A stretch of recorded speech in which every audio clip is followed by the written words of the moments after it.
এই পৃথিবী আমাদেরই বাসযোগ্য নেই। আর জি কর কাণ্ডের প্রতিবাদে সরব পশ্চিমবঙ্গ সহ গোটা ভারত, বিশেষ করে কলকাতার শোবিজ তারকারা প্রতিদিন বিচার দাবি করে রাস্তায় নামছেন। তবে অনেক তারকা প্রতিবাদ করে হচ্ছেন কটাক্ষের শিকার। তেমনই একজন দুই বাংলার জনপ্রিয় সঙ্গীত শিল্পী নচিকেতা আর জি কর কাণ্ডের প্রতিবাদে নেমে ট্রোলের শিকার হলেন তিনি। বিষয়টি নিয়ে মর্মাহত বহু কালজয়ী গানের এই কণ্ঠশিল্পী। আরজি কারের ঘটনার প্রতিবাদে সামাজিক যোগাযোগ মাধ্যমে নিজের লেখা একটি কবিতা পাঠ করেন নচিকেতা। মা তুমি এসো না শীর্ষক সেই কবিতা ছড়িয়ে পড়তেই শিল্পীকে নিয়ে শুরু হয় ট্রোল। বিষয়টি নিয়ে হতাশার কথা বললেন নচিকেতা।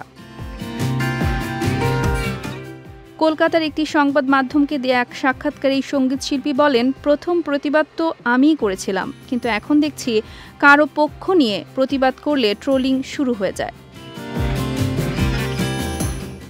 বাঙালির এমন চেহারা দেখা ছিল না বলেও হতাশা প্রকাশ করেন নচিকেতা। তার মতে প্রতিবাদ কিভাবে করা উচিত সেটা একান্তই ব্যক্তির নিজের উপর নির্ভর করে। তিনি বলেন, সেখানে আমাকে শুনতে হচ্ছে আমি কেন রাস্তায় নেমে প্রতিবাদ করছি না। বাঙালির এই চেহারা আমার দেখা ছিল না।